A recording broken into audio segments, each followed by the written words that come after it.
कहते हैं कलयुग में नाम की महिमा सर्वाधिक है।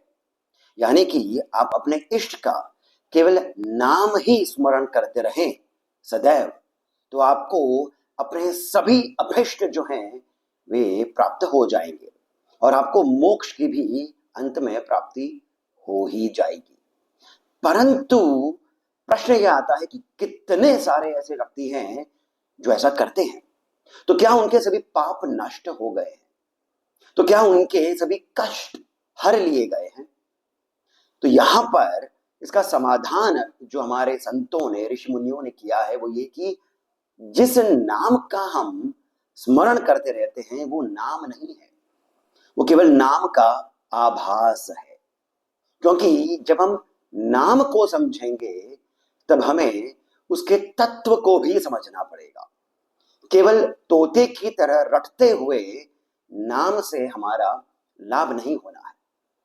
नाम में तत्व छुपा होता है और इसी कारण आज इस चलचित्र के माध्यम से और इस चलचित्र से आरंभ करते हुए एक छोटा सा प्रयास मेरी ओर से यह है कि विभिन्न स्वरूप जो हैं उस ही पर ब्रह्म के, उसी परांबिका के, उन सभी स्वरूपों के कुछ तत्वों को, मूल मंत्रों को, बीज मंत्रों को और स्तोत्रों को हम जाने, हम भटके नहीं। ऐसा देखा जाता है अधिकांश रूप से कि अधिकतर व्यक्ति कई देवताओं का स्मरण करते हैं, कई देवताओं के अलग अलग मंत्रों को अलग अलग समय पर करते रहते हैं। एक देवता, एक मंत्र और एक निष्ठ आस्था, यही कलयुग में सबसे अधिक महत्वपूर्ण है। वो मंत्र देवता का नाम हो सकता है, परंतु उस नाम के पीछे का तत्व क्या है वही आपको एक निष्ठ आस्था प्रदान करेगा, अन्यथा हम केवल भटकते रहेंगे। तो आज का जो ये चलचित्र है ये हम भगवान श्री राम के साथ में आरंभ कर रहे हैं। ये जो श्रृंखला है इसमें हम जानेंगे कि किस देवता का कौन सा मंत्र है, कौन सा स्तोत्र है, ताकि आपको एक ही छत्र के नीचे यानी कि इस ही चैनल पर आपको अपने इष्ट देवता या फिर अपने इष्ट देवी का तत्व, उनका मूल मंत्र, उनका बीज मंत्र और उनके विभिन्न स्तोत्रों का ज्ञान हो जाए, कहीं पर हम भटके नहीं।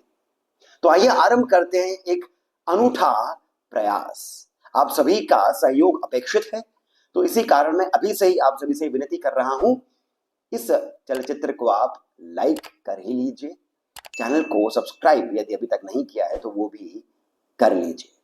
श्री राम का तत्व, इसका हम बोध समझेंगे, इसका हम बोध करेंगे राम पूर्व तापोपनिषद से, यानी कि उपनिषदों से ही हम श्री राम के तत्व को समझने की चेष्टा करेंगे। इसी उपनिषद के प्रथम अध्याय में कहा गया है, राति राजते वा महि स्थितः सन इति रामः। यानी कि राति, राति अर्थात जो संपूर्ण प्राणी जन है, और राजते यानी कि जो राजा बन करके, महि स्थितः यानी कि महिलोक, महितल, इस पर स्थित होकर के जो रहते हैं वही राम है। अर्थात सरल शब्दों में जो महितल पर रह करके, स्थित होकर के जो अपने संपूर्ण भक्तों, संपूर्ण प्राणियों के समस्त इच्छाओं की पूर्ति करते हैं और जो राजा स्वरूप होकर के विराजमान है वही राम है। इसी में एक और अर्थ आता है राम नाम का, क्योंकि कहा भी गया है ना, राम से बड़ा राम का नाम है, परंतु इसका तत्व क्या है यही हम समझ रहे हैं। इसी उपनिषद में एक और बताया गया है राम के नाम का महत्व, इसका अर्थ, जो राक्षसों का मरण करता है, मारण करता है वही राम है। तो जैसे पहले के श्लोक में था राति और राजते, वहां से रा लिया गया और मही स्थित से म लिया गया और ऐसे राम बना, वैसे ही राक्षस से रा लिया और मरण से म लिया और फिर बन गया राम। ये जो राक्षस हैं ये हमारे बाह्य शत्रु हैं और साथ ही साथ हमारे भीतर के भी जो षड रिपु हैं, काम क्रोध लोभ मोह मद माया मात्सर्य, इस प्रकार से ये जो हमारे शत्रु हैं इनका जो मरण कर सकता है वही राम है। तो इसका अर्थ ये हुआ कि राम जब हम नाम जप रहे हैं तब ये कौशल्यानंदन दशरथ पुत्र राम नहीं है, ये राम है वो जो अनंत है, जो सच्चिदानंद है, जो पर ब्रह्म है, वही राम है।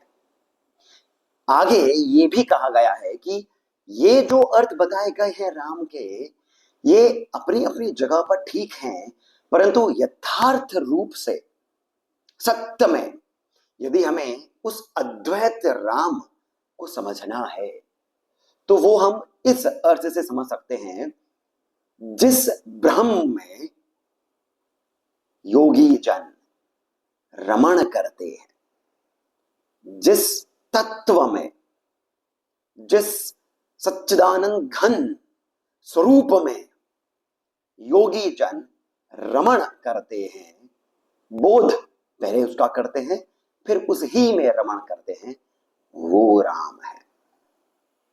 रमण जहां होता है योगी जनों का, वो जो स्थिति है, वो जो स्थान है, वो जो एक चिदाकाश है, वही राम है।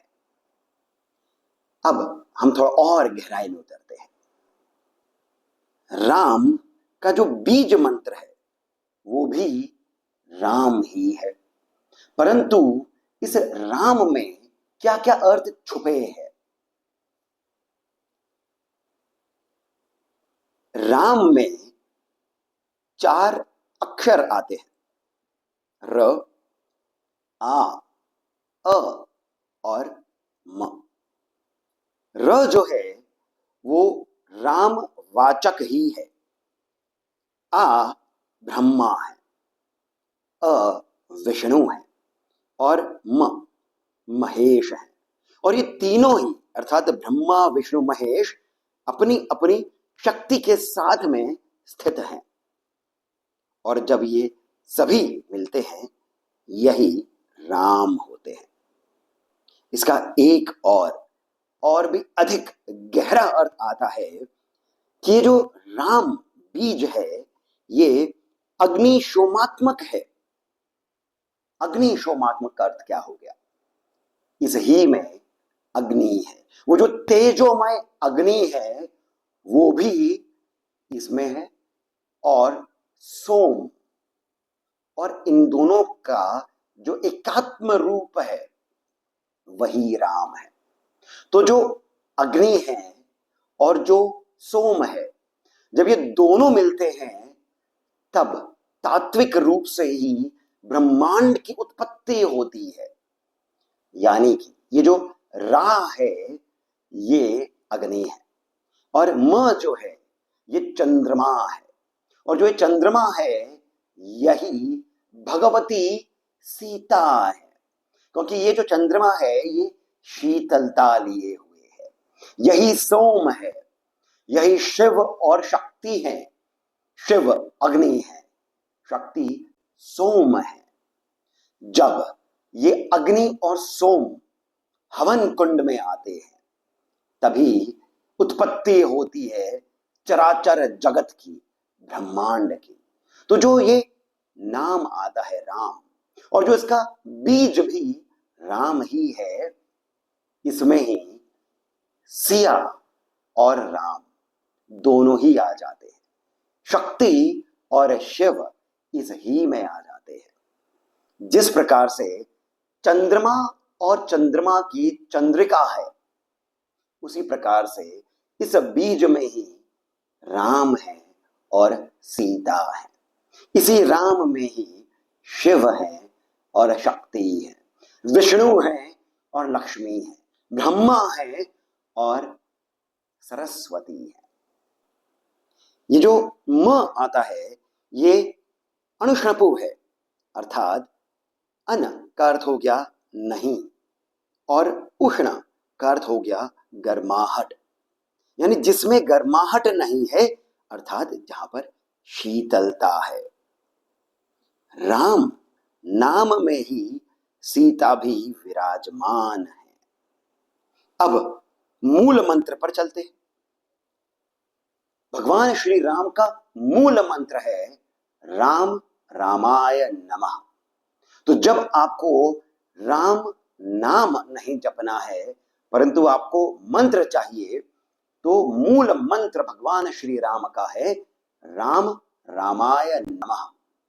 अब इसमें जो नमः है ये जीव को दर्शाता है, ये जीवात्मक है, ये जीववाचक है।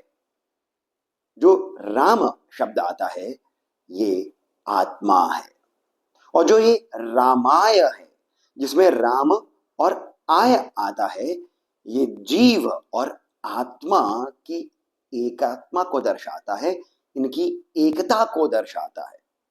तो जब हम राम रामाय नमः कहते हैं, हम जीव आत्मा और इन दोनों का जो एक सम्मिलित रूप है रामाय, उसकी हम यहां पर चर्चा करते हैं, वंदन करते हैं।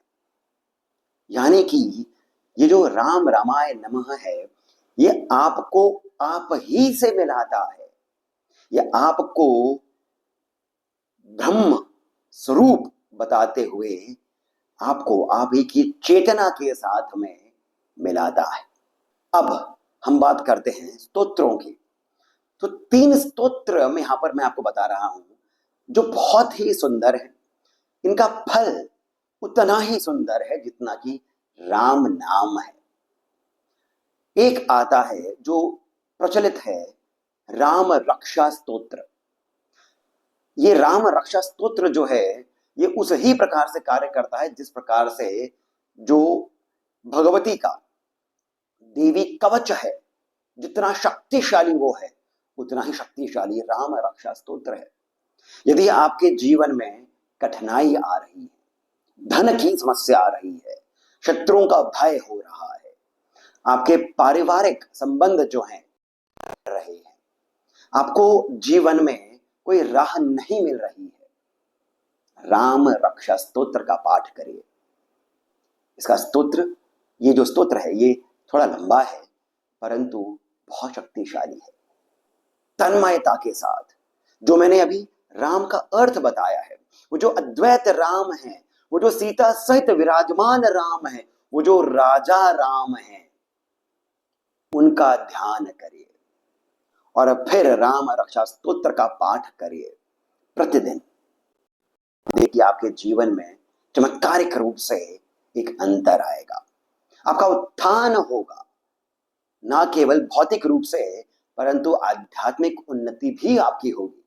ये जो दूसरा स्तोत्र है ये मेरे हृदय के बहुत निकट है, मुझे निजी तौर पे ये बहुत सुंदर लगता है, और ये है रामाष्टकम, श्री वेद व्यास द्वारा रचित। केवल 8 इसमें श्लोक आते हैं परंतु ये श्री राम के अद्वैत रूप के बारे में है। अब अद्वैत रूप क्या हो सकता है? वही है जो अद्वैत है परंतु हमारे समझ में आए, इस ही कारण ये रूप लिया गया है राम का, यानी परब्रह्म जो हैं हम इन्हें समझ सकें, इसी कारण राम नाम आ जाता है। अद्वैत, इनके जैसा और कोई भी नहीं है, यानी यही सर्वत्र है। राम अष्टकम बहुत सुंदर है, इसे आप याद कर सकते हैं और याद करके जब आप इसे सुनेंगे, इसको पढ़ेंगे, इसका स्मरण करेंगे, ध्यान करेंगे, तो सत्य मानिए आपको समस्त यश कीर्ति धन की प्राप्ति होगी और मोक्ष का भी आपको लाभ प्राप्त होगा। ऐसा इसी स्तोत्र के फलश्रुति में आता है। और फिर तीसरा जो है ये बचपन से ही मैं सुनते आ रहा हूं, गुनगुनाते आ रहा हूं, बहुत ही सुंदर है, और ये है श्री राम स्तुति। श्री रामचंद्र कृपालु भज मन, हरण भव भय दारण, नवकंज रोचन कंज मुख कर। इस प्रकार से ये जो स्तोत्र आता है बहुत ही सुंदर है। इसका आप सभी को पता भी होगा, परंतु अब जब आप श्री राम के इस नाम की महिमा को समझ करके इसका ध्यान करेंगे, इसे सुनेंगे, तब सत्य मानिए आपको आनंद कुछ और ही मिलेगा। तो आशा करता हूं कि आपको ये चलचित्र, ये जो एक प्रयास है, आपको लाभप्रद लगा होगा, सुंदर लगा होगा। अगला कौन सा चलचित्र हो, अर्थात कौन से देवी या देवता के स्वरूप के बारे में चर्चा हो, ये आप मुझे अवश्य ही कमेंट सेक्शन में बताइएगा। और साथ ही साथ कमेंट सेक्शन में जो पहला कमेंट पिन है वहां से पेटीएम, जीपे इत्यादि के माध्यम से जितना अधिक हो सके आप हमें श्री सहयोग भी प्रदान करें, बहुत अधिक प्रोत्साहन मिलता है। इस चलचित्र को लाइक करना आप नहीं भूलिएगा और हमें सब्सक्राइब भी आप कर ही लीजिए। अब मैं सिद्धार्थ अब आप सभी से जाने की अनुमति लेता हूं। धन्यवाद।